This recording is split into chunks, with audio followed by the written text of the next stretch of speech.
Hello everyone. Welcome back to my YouTube channel, Academics Coaching Center. I apologize everyone for the long delay since due to some personal issues, health issues of my baby, I was failed to post the video. So today I'm taking the class of Nelson Mandela Part 2. So let us continue from the Part 2 of the Nelson Mandela.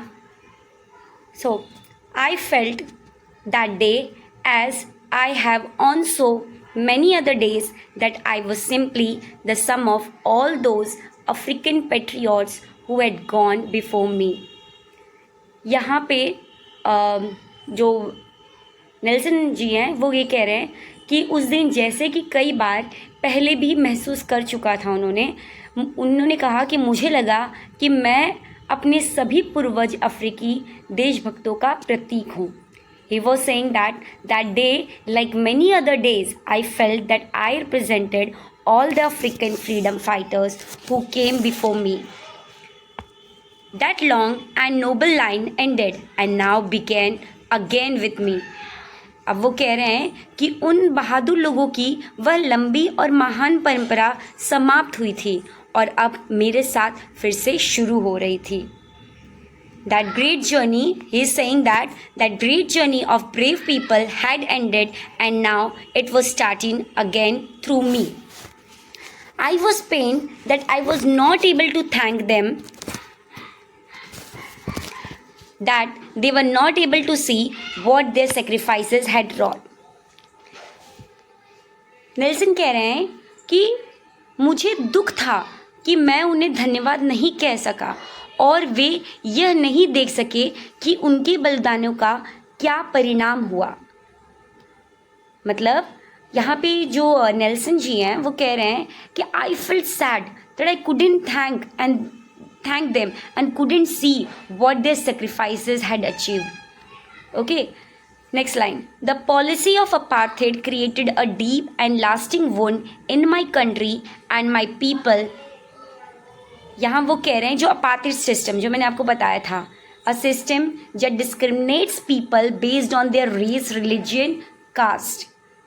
तो ये अपार्थिड system का जो policy है वो कह रहे हैं कि इसकी नीति ने मेरे देश और मेरे लोगों के भीतर एक गहरा और स्थायी घाव बना दिया है.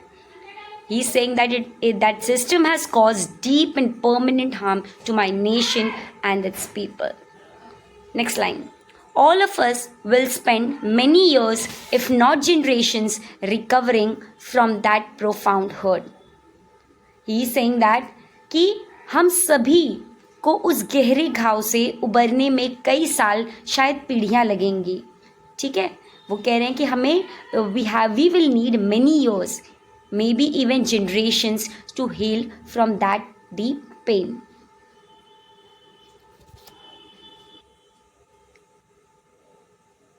But the decades of oppression and brutality had another unintended effect, and that was that it produced the Oliver Tambos, the Walter Sissulas, the Chief Luthillis, the Yusuf Dados, the Bram Fischers, the Robert Sobioks of our time, men of such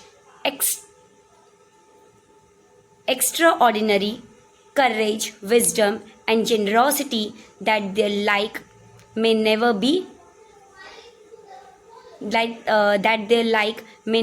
known again. अब last वाली slide में आप देख सकते हैं students कि ये जो नाम बोले गए हैं, फर्स्ट इमेज है Oliver Tambos, second is Walter Sisulis, chief Luthilus, third name based मैंने आपको पिक्चर लगा दिया है ताकि आप उनको देख सकें कि ये कौन कौन लोग थे अफ्रीका के. ठीक है, तो यहाँ पे वो कह रहे हैं but the decades of operation, decades का मतलब क्या होता है, दशकों, और ऑपरेशन का मतलब क्या होता है, क्रूरता. ठीक है, तो कह रहे हैं लेकिन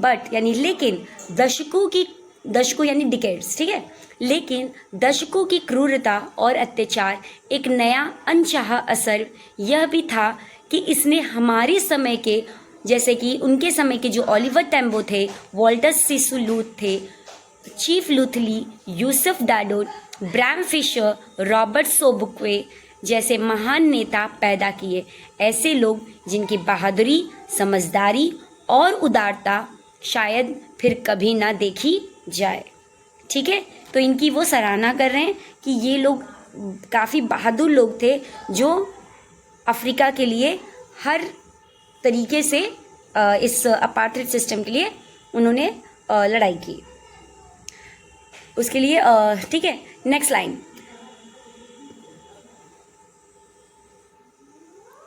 Perhaps it requires such depths of operation to create such heights of character. अब वो कह रहे हैं कि शायद इतना गहरा अत्याचार ही ऐसे महान और ऊंचे चरित्र को जन्म दे सकता है। ठीक है, he is saying that maybe only such deep suffering can create such great and noble personalities.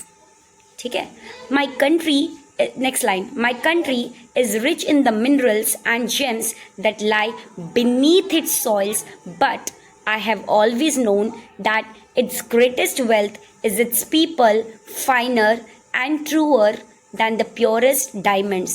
अब वो कह रहे हैं कि उनके, तो यहाँ नेल्सन जी कह रहे हैं कि उनका जो देश है वो मिनरल्स यानी खनिज और जेम्स यानी रत्नों से, तो वो कह रहे हैं कि जो मेरा देश है वो भले खनिजों और रत्नों से भरा हुआ है, लेकिन मैंने हमेशा यह जाना है कि उसकी सबसे बड़ी संपत्ति, वो कह रहे हैं कि वो उन्होंने ये जाना है कि उनकी सबसे बड़ी संपत्ति उसके लोग हैं, सबसे शुद्ध हीरो से भी अधिक कीमती और सच्चे। वो अपने लोगों को कह रहे हैं कि वो उस मिनरल्स और उस जेम्स से भी ज़्यादा कीमती उनके वो लोग हैं जिन्होंने हमेशा इस देश का इस अपार्थाइड सिस्टम के लिए उनके साथ खड़े रहे। It is from these comrades in the struggle that I learned the meaning of courage. तो It is from these comrades in the struggle that I learned the meaning of courage. वो कह रहे हैं मुझे साहस का असली अर्थ अपने संघर्ष के साथियों से सीखने को मिला है। He is saying that I learned what true courage means from my fellow freedom fighters. Next line. Time and again I have seen men and women risk and give their lives for an idea. वो कह रहे हैं कि मैंने time and again का मतलब होता है, मैंने बार बार देखा है कि जो भी पुरुष और महिलाएं हैं वो एक विचार के लिए अपनी जान देने को भी तैयार हो जाते हैं। ठीक है, I have seen men stand up to attacks and torture without breaking, showing a strength and resilience that defies the imagination. वो कह रहे हैं कि मैंने लोगों को हमलों और यातनाओं का सम्मान करते देखा है, लेकिन वे कभी नहीं टूटे। उन्होंने ऐसी ताकत और सहनशीलता दिखाई जो कल्पना से परे हैं। वो कह रहे मतलब इतना अत्याचार होने के बावजूद भी, इतनी यातनाओं का सामना करते हुए भी उन्होंने कभी उन्हें टूटते हुए नहीं देखा, और वो इस चीज़ की सराहना करते हैं कि ऐसी ताकत और सहनशीलता कभी भी कोई कल्पना भी नहीं कर सकता है जितना इन्होंने साहस के भी उस आइडिया के लिए आगे मतलब फ्रीडम फाइटर्स जो हैं उन्होंने अपने देश के लिए जान दे दी। I learn that courage was not the absence of fear but the triumph over it. Triumph का मतलब होता है जीत। ठीक है, तो वो कह रहे हैं आई लर्न मैंने सीखा, मैंने जाना कि साहस डर का न होना नहीं है। करेज का मतलब ये नहीं होता है कि उसके अंदर डर नहीं होता है, बल्कि करेज का मतलब होता है डर पर जीत हासिल करना। ठीक है, समझ में आया? जैसे ये कह रहे हैं कि हम क्या समझते हैं, करेज मतलब जिसके अंदर डर नहीं होता ना, करेज का मतलब होता है डर पर जो जीत पाले उसको कहते हैं करेज। ठीक है, तो वो कह रहे हैं कि उन्होंने ऐसा साहस, उन्होंने ये सीखा उन लोगों से कि साहस डर का ना होना नहीं है, बल्कि डर पर जीत पाना है। ठीक है, the brave man is not who does not feel afraid but he who conquers that fear. यहाँ पे नेल्सन जी कह रहे हैं कि बहादुर व्यक्ति वह नहीं है जो डरता नहीं, बल्कि वह है जो डर पर जीत हासिल कर लेता है। तो उसी को बहादुर कहते हैं। बहादुर का मतलब ये नहीं कि जो बहादुर होते हैं उनको डर नहीं लगता है, लेकिन जो अपने डर पर जीत हासिल कर ले उसे कहते हैं ब्रेव मैन। ठीक है, पेज 4 का continuation part class. This is the thought said by Nelson Mandela that no one is born hating another person because of the color of his skin or his background or his religion। यहाँ पे कह रहे हैं कि कोई भी व्यक्ति, कोई भी पर्सन किसी त्वचा के रंग, त्वचा यानी स्किन कलर, तो उसके स्किन कलर या फिर उसके बैकग्राउंड यानी मतलब होता है आपके जैसे कि पृष्ठभूमि, या फिर किस उसके रिलीजन के कारण नफरत लेकर पैदा नहीं होता। ठीक है, people must learn to hate and if they can learn to hate they can be taught to love, for love comes from naturally to the human heart than its opposite. वो कह रहे हैं कि लोगों को नफरत करना सिखाया जाता है, और अगर वे नफरत सीख सकते हैं तो वो प्यार भी सीख सकते हैं, क्योंकि इंसान के दिल, इंसान का जो हार्ट हो जाता है वो नफरत से ज़्यादा प्यार के लिए स्वाभाविक रूप से आता है। मतलब एक इंसान के जो हार्ट होती है उसमें आसानी से प्यार के चांसेस ज़्यादा होते हैं, बल्कि नफ़रत तो सिखाया जाता है। तो जिनको अगर नफ़रत सिखाया जा सकता है इतनी आसानी से, तो उससे भी कई आसान है उसे प्यार सिखाना। ठीक है, even in the grimmest times in prison when my comrades and I were pushed to our limits, I would see a glimmer of humanity in one of the guards, perhaps just for a second, but it was enough to reassure me and keep me going। वो कह रहे हैं कि जब वो jail में अपना काफ़ी ग्रिमेस्ट का मतलब होता है कठिन, ठीक है, तो जब कठिन समय वो जेल में बिता रहे थे तो उन्होंने कहा कि जब वो उनको और उनके साथियों को बहुत ज़्यादा तकलीफ़ दी जा रही थी, तब उन्होंने कभी कभी एक प्रहरी मतलब गार्ड को प्रहरी भी कहते हैं, और गार्ड तो आप जानते होंगे। तो वहाँ पे जेल में गार्ड होता है, उन्होंने उसकी आँखों में एक बार इंसानियत की एक हल्की सी झलक देखी थी, चाहे वह सिर्फ एक पल के लिए क्यों ना हो। उन्होंने उसके अंदर जब उनके साथ अत्याचार हो रहा था तो उन्होंने उस गार्ड के आँखों में एक हल्की सी मतलब इंसानियत देखी। ठीक है, तो एक पल के लिए ही था। वो कह रहे हैं भले चाहे ये एक पल के लिए हो, और वही मुझे आशा और आगे बढ़ने की ताकत देता था। मतलब उनको लगता था कि किसी भी इंसान के अंदर इंसानियत होती है, वो भले ही कुछ पल के लिए क्यों ना देखने को मिले। मानते हैं कि वो नफ़रत उन्हें सिखाया गया है, लेकिन हर इंसान के अंदर एक इंसानियत होती है, और वो अगर एक बार उसे जगा दिया जाए तो हमेशा के लिए सही हो सकता है। Man's goodness is a flame that can be hidden but never extinguished। extinguished मतलब बुझाना। ठीक है, तो man's goodness मतलब इंसान की अच्छाई। इंसान की अच्छाई एक लौ की तरह, लौ जैसे फ्लेम क्या होता है ना, एक लौ की तरह होता है, तो लौ की तरह होती है। उसे छुपाया जा सकता है, लेकिन बुझाया नहीं जा सकता। ठीक है, समझ में आया ये? अगेन, जो मैंस की गुडनेस होती है, मैंस की गुडनेस मतलब इंसान की एक लौ की तरह होती है, एक फ्लेम की तरह होती है। उसे छुपाया जा सकता है, लेकिन कभी बुझाया नहीं जा सकता। Let us move to the next page, page 5। In life every man has twin obligations to his family, to his parents, to his wife and children, and he has an obligation to his people, his community, his country। वो कह रहे हैं कि obligation का मतलब होता है बेटा जिम्मेदारियाँ। ठीक है, तो कह रहे हैं कि हर इंसान के जीवन में 2 जिम्मेदारियाँ होती हैं, एक अपने परिवार के प्रति, परिवार में जैसे माता पिता, पत्नी और बच्चों के लिए, और दूसरी तरफ अपने समाज और देश के लिए। तो दिस इज़ ट्रू स्टूडेंट्स कि हर एक इंसान, हर एक सिटीज़न की जिम्मेदारी दो होती है। ट्विन ऑब्लिगेशन मतलब दोनों जिम्मेदारी उन्हें एक समय पे निभानी होती है। एक अपने परिवार के लिए और दूसरी तरफ अपने देश और समाज के लिए। तो यही बात नेल्सन मंडेला भी बोल रहे हैं। In a civil and humane society, each man is able to fulfill those obligations according to his own inclinations and abilities. वो कह रहे हैं कि हमारे देश का जो समाज है, एक सभ्य और इंसानियत भरे समाज में हर व्यक्ति अपनी इच्छा यानी अपने मन से और क्षमता के अनुसार दोनों जिम्मेदारियां निभा सकता है। उनका मानना है कि हर एक इंसान जो है वो अपनी इच्छा के अनुसार दोनों जिम्मेदारियां एक समय पे क्या कर सकता है, निभा सकता है। ठीक है। But in a country like South Africa it was almost impossible for a man of my birth and colour to fulfil all those obligations.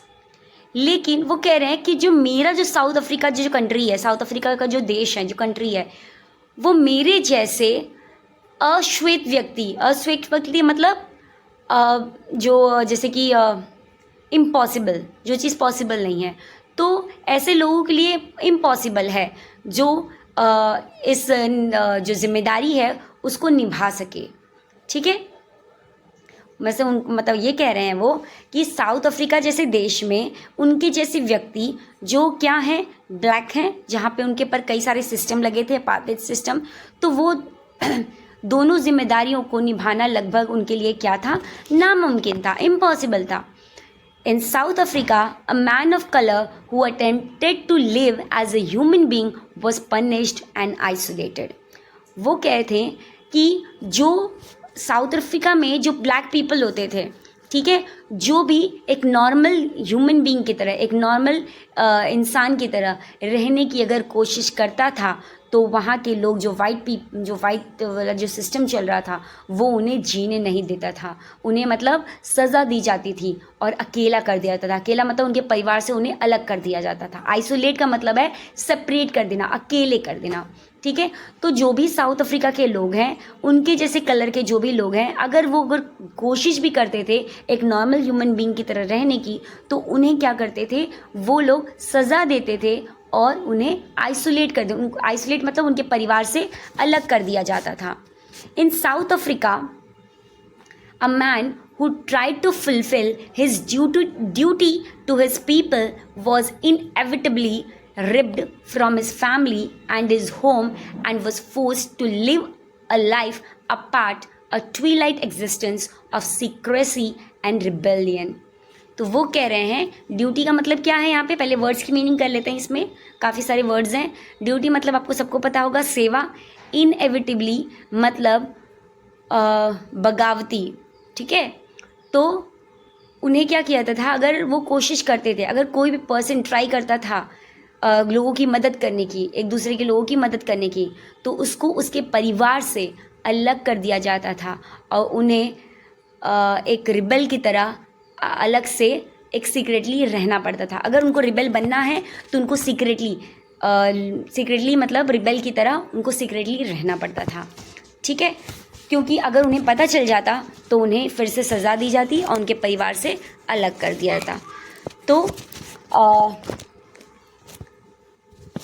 I did not in the beginning choose to place my people above my family, but attempting to serve my people, I found that I was prevented from fulfilling my obligations as a son, a brother, a father, and a husband. Words यहाँ गायब हो गए students image में। तो a father and a husband, वो कह रहे हैं वो अपने लोगों की सेवा करते हुए, वो कह रहे हैं लेकिन अपने लोगों की सेवा करते हुए उन्होंने अपने सन को मतलब उनके बेटे को, उनके भाई को, उनके पिता और पति के कर्तव्य यानी जिम्मेदारियों को उन्होंने कहा कि वो सारी मतलब अपने देश के लोगों की सेवा करते हुए वो देश की सेवा तो कर पाए, लेकिन जो दूसरी जिम्मेदारी उनकी थी उनके पत्नी के तरफ, उनके बच्चों की तरफ, उनके माता पिता की तरफ, वो उनको पूरा नहीं कर पाए। ठीक है। Next page. I was not born with a hunger to be free I was born free in every way that I could know. वो कह रहे हैं कि मैं आज़ादी की भूख लेकर पैदा नहीं हुआ था। मतलब जब वो पैदा हुए थे, जब वो छोटे थे, तो उनको पता भी नहीं था कि वो मतलब फ्रीडम नहीं है उनको, मतलब वो आज़ादी में नहीं है। ठीक है, तो वो आज़ादी की भूख लेकर पैदा नहीं हुए थे।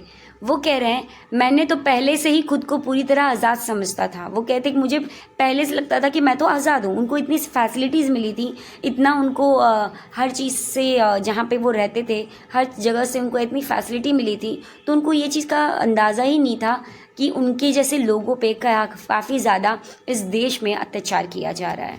ठीक है, free to run in the fields near my mother's hut, free to swim in the clear stream that ran through my village, free to roast maize under the stars and ride the broad backs of slow moving bulls.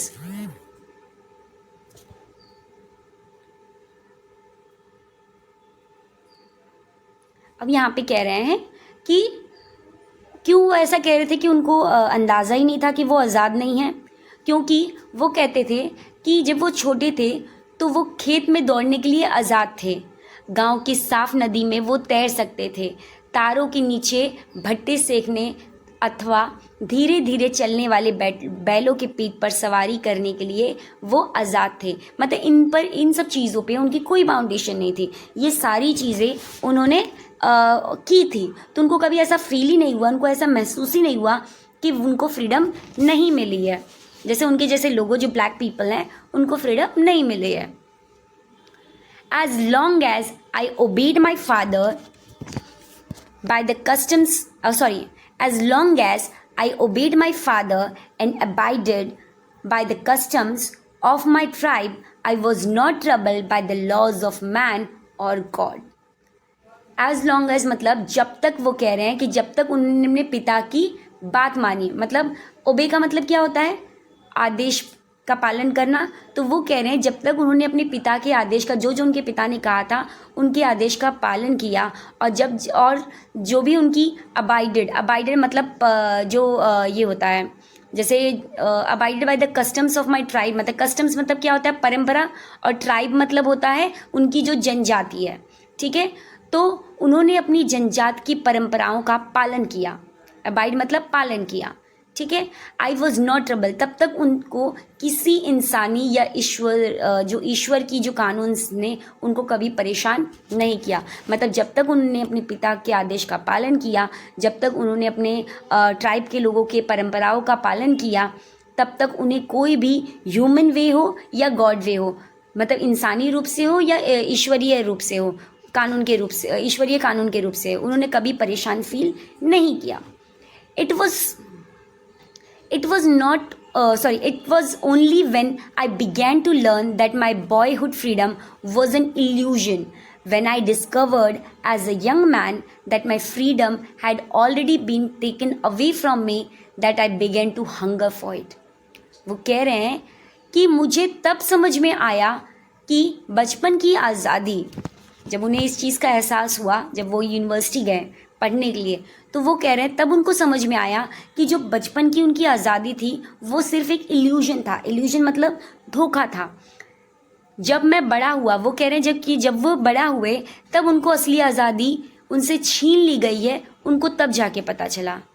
वो कह रहे हैं कि तभी मुझे, ठीक है, that I began to hunger for it, तो वो कह रहे हैं तभी मुझे अर्थों में आज़ादी की भूख लगी, सही अर्थों में, सच्ची अर्थों में आज़ादी की भूख लगी। ठीक है, at first as a student I wanted freedom only for myself, the transitory freedoms of being able to stay out at night, read what I pleased and go where I chose.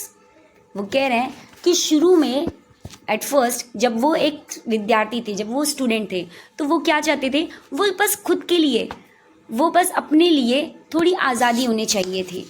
लेकिन जैसे जैसे देर रात बाहर रहने की, जैसे अपने पसंद की किताबें पढ़ने की हो या बाहर रहने की हो और जहाँ चाहे वो घूम सकें, वो आज़ादी उनको धीरे धीरे फील हुई कि वो सिर्फ उनके साथ नहीं था बल्कि उन सभी लोगों के साथ था जो उनके जैसे थे। ठीक है, later as a young man in Johannesburg, I yearned for the basic and honorable freedoms of my achieving my potential, of earning my keep, of marrying and having a family, the freedom not to be obstructed in a lawful life. यहाँ पे वो कह रहे हैं कि जब वो एक यंग मैन थे, कहाँ पे, जोहान्सबर्ग में, तो वो कह रहे हैं कि तो उनको मतलब वो कह रहे हैं तो मुझे और बड़ी और सम्मानजनक आज़ादियाँ चाहिए थी। जब वो बड़े हुए एज ए यंग मैन बने तो उनको लगा कि हाँ, अब एक ऑनरेबल फ्रीडम उन्हें भी मिलनी चाहिए, सम्मानजनक आज़ादियाँ उन्हें भी मिलनी चाहिए थी, जैसे कि अपने क्षमताओं को पूरा करने की, मतलब अपने जितनी भी उनके अंदर जो भी काम वो करना चाहते हैं वो कर सकें, कमाई करने की, जो मतलब जॉब करने की, शादी करके परिवार बसाने की, मतलब वो चाहते थे कि भाई यंग मैन जो होता है वो उनकी ये सारी रिक्वायरमेंट्स होती हैं कि वो एक अपने क्षमता के अनुसार काम कर सकें, वो शादी करके अपना परिवार बसा सकें, यानी वो कह रहे थे एक ईमानदार जीवन जीने की आज़ादी जिसमें कोई रुकावट ना हो। Next page, page 6. Next page. But then I slowly saw that not only was I not free, but my brothers and sisters were not free. वो कह रहे हैं, लेकिन उन्हें शुरू में तो उनको ऐसा लग रहा था कि बस उनके साथ हो रहा है, लेकिन वो कह रहे हैं कि मैंने धीरे धीरे देखा, स्लोली सॉ मतलब धीरे धीरे उन्होंने देखा कि सिर्फ वही नहीं है, बल्कि उनके जैसे सभी भाई बहन भी आज़ाद उनके नहीं थे। I saw that it was not just my freedom that was curtailed, but the freedom of every one who looked like I did. कह रहे हैं कि तब उनको समझ में आया कि केवल मेरा ही नहीं बल्कि उन सभी लोगों की आज़ादी भी छीनी जा रही थी जो मेरी तरह दिखते थे। मेरी तरह मतलब वो कह रहे हैं जो मेरी तरह ब्लैक पीपल थे, उनको तब महसूस हुआ कि सिर्फ उनके साथ नहीं, उनके जैसे बाकी जो ब्रदर एंड सिस्टर्स थे उनके साथ ये आज़ादी किया गई है, उनके साथ उनके जैसे लोगों के साथ के जैसे जो भी उनके भाई बहन जो लग रहे थे, जो उनके जैसे ब्लैक मेन थे, वुमेन थे, उनके साथ भी वही हो रहा था जो उनके साथ हो रहा था। That is when I joined African National Congress, and that is when the hunger for my own freedom became the greater hunger for the freedom of my people. वो कह रहे हैं तब उन्होंने क्या ज्वाइन किया, तब उन्होंने एक पार्टी ज्वाइन किया जिस पार्टी का नाम था अफ्रीकन नेशनल कांग्रेस, और उससे जुड़ने के बाद उन्होंने फैसला किया कि अब वो अपनी आज़ादी के लिए नहीं बल्कि अपने लोगों की आज़ादी के लिए वो अब आज़ादी के लिए लड़ेंगे। ठीक है। It was this desire for the freedom of my people to live their lives with dignity and self-respect that animated my life. उन्होंने कहा कि जो मेरे लोगों का सम्मान है, जो आत्मसम्मान है, जो जैसे कि वो कह रहे हैं कि मेरे लोगों को सम्मान और आत्मसम्मान के साथ साथ जीते देखने की यह इच्छा भी मेरे जीवन की प्रेरणा बनी। तो ये भी जो इनकी मतलब जो ये सोच रहे थे कि ये इनकी जो भी मतलब ये इनकी इच्छा थी कि इनके लोगों को सम्मान मिले, इनके लोगों को सेल्फ रिस्पेक्ट मिले, आत्मसम्मान मिले, साथ ही साथ उन्हें उनके अंदर एक और इच्छा जागृत हुई कि जीवन की प्रेरणा बने। वो चाहते थे कि मैं इन लोगों के जीवन की प्रेरणा बनूं। That transformed a frightened young man into a bold one. और यही चीज़ उनको एक डरपोक नौजवान से एक साहसी इंसान बना दिया। That drove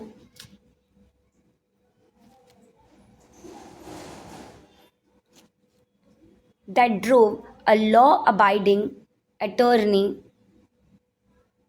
to became a criminal. और इसने मुझे जो कानून मानने वाला वकील था, कानून तोड़ने वाला अपराधी बन गया। वो एक वकील थे तो उन्होंने कहा कि जो मैं कानून मानने वाला एक वकील था, अब मैं खुद कानून तोड़ने वाला अपराधी मतलब मैं बन गया। That turned a family loving husband into a man without a home. और ये जो चीज़ थी उनको और किस में बदल दी, एक परिवार प्रिय, एक जो फैमिली लविंग हस्बैंड थे, ये जो मतलब अपने परिवार से बहुत ज़्यादा प्यार करते थे, जो नेल्सन मंडेला, उनको इस नेशनल कांग्रेस में जब उन्होंने ज्वाइन कर लिया, जब उनको लगा कि उनको अपने लोगों के लिए लड़ना है, तो उस चीज़ से और वो क्या कर गए, वो एक ऐसे इंसान बन गए जो अपने घर से उनको क्या करना पड़ा, दूर रहना पड़ा। अपने ही लोगों की आज़ादी के लिए उन्होंने अपने परिवार को अपने से दूर कर दिया ताकि अपने लोगों के लिए वो लड़ सके। That forced a life loving man to live like a monk. और यही चीज़ जो थी, जो इसने एक जीवन प्रेमी इंसान को, मतलब ये जो पर्सन थे जिनको अपने लाइफ से बहुत ज़्यादा प्यार था, उसे क्या बना दिया, एक सन्यासी की तरह धारण करा दिया, सन्यासी की तरह साधारण और अकेला जीवन जीने के लिए मजबूर कर दिया। Next page 6 continuation. I am no more virtuous or self-sacrificing than the next man। वो कह रहे हैं कि मैं किसी और आम आदमी से ज़्यादा नेक और या त्यागी नहीं हूँ। Next line, but I found that I could not even enjoy the poor and limited freedoms that I was allowed when I knew my people were not free. फिर वो कह रहे हैं कि लेकिन उन्होंने महसूस किया कि जब उनके लोग आज़ाद नहीं थे, तब वे खुद को मिली थोड़ी सी आज़ादी का भी आनंद नहीं ले सके। मतलब उनको वो आज़ादी भी, थोड़ी सी भी जो उनको आज़ादी मिलती थी, वो भी अब वो लेने की आनंद नहीं प्राप्त करते थे। Freedom is indivisible, the chains on any more of my people were the chains on all of them, the chains on all of my people were the chains on me. मतलब ये बेटा फ्रेज है, इसका मतलब है आज़ादी को बांटा नहीं जा सकता। फ्रीडम इज़ इनडिविजिबल, आज़ादी इनडिविजिबल मतलब, डिविजिबल का मतलब बांटना, इनडिविजिबल मतलब नहीं बांटना। तो आज़ादी को बांटा नहीं जा सकता। अगर मेरे किसी एक भाई पर बेड़ियाँ थीं, वो कहते हैं अगर मेरे किसी एक ब्रदर के ऊपर चेन लगी हैं, बेड़ियाँ हैं, तो वो कहते हैं कि वो बेड़ियाँ हम सभी पर थीं। एक पर बेड़ियाँ लगना यानी उनका मानना है हम सभी लोगों पर बेड़ियाँ लगना, और साथ ही साथ मुझ पर भी। I knew that oppressor must be liberated just as surely as the oppressed. वो कह रहे हैं कि मैंने समझा कि जितना ज़रूरी पीड़ित को आज़ाद करना है, उतना ही ज़रूरी है कि अत्याचारी को भी मुक्त करना। मतलब एक पीड़ित को आज़ाद करने से बेटर है कि जो अत्याचारी है, जो ऑप्रेसर है, उसको क्या किया जाए, उसको भी फ्रीडम दे दिया जाए। A man who takes away another man's freedom is the prisoner of hatred. He is locked behind the bars of prejudice and narrow mindedness. वो कह रहे हैं कि जो इंसान दूसरों की आज़ादी छीनता है, वो नफरत का बंदी होता है। वो दूसरे की आज़ादी जो छीनता है, वो खुद ही किस जेल में होता है, एक हेट की जेल में होता है, हेट्रेड की जेल में होता है, एक नफ़रत का बंदी होता है। वो अपनी ही सोच और संकीर्ण मानसिकता की जेल में बंद हो जाता है। वो अपने ही थॉट के, जो उनकी जो थॉट होती हैं, ठीक है, जैसे कि प्रिजुडाइज का मतलब होता है जो ये होती है सोच जो होती है, ठीक है। तो जो सोच होती है और जो मानसिकता होती है, संकीर्ण मानसिकता जो होती है, उसी की जेल में वो खुद बंद होता है। I am not truly free if I am taking away someone else's freedom, just as surely as I am not free when my freedom is taken from me। वो कह रहे हैं कि जब तक मैं तब तक सच में आज़ाद नहीं हूँ जब तक मैं दूसरों की आज़ादी नहीं छोड़ता। ठीक वैसे ही जैसे मैं आज़ाद नहीं होता अगर कोई मेरी आज़ादी छीन ले। ये कह रहे हैं नेल्सन जी कि जब तक मैं सच में आज़ाद नहीं हूँ, कब तक वो आज़ाद नहीं है, जब तक दूसरों की आज़ादी नहीं छोड़ते। उनको मतलब आज़ादी मिल जानी चाहिए। ठीक वैसे ही मैं आज़ाद नहीं होता अगर मेरी आज़ादी छीन ले। Last line, the oppressed and the oppressor are alike are robbed of their humanity. इनका मानना है कि जो ऑप्रेसर यानी अत्याचारी, ऑप्रेस्ड मतलब जिन पे अत्याचार हो रहा है, पीड़ित। ऑप्रेस्ड का मतलब होता है पीड़ित, ऑप्रेसर का मतलब होता है अत्याचारी। तो जो पीड़ित और अत्याचारी है, दोनों की इंसानियत छीन ली जाती है। मतलब दोनों की इंसानियत क्या है, उनसे छीन ली गई। ह्यूमैनिटी मतलब इंसानियत, ठीक है।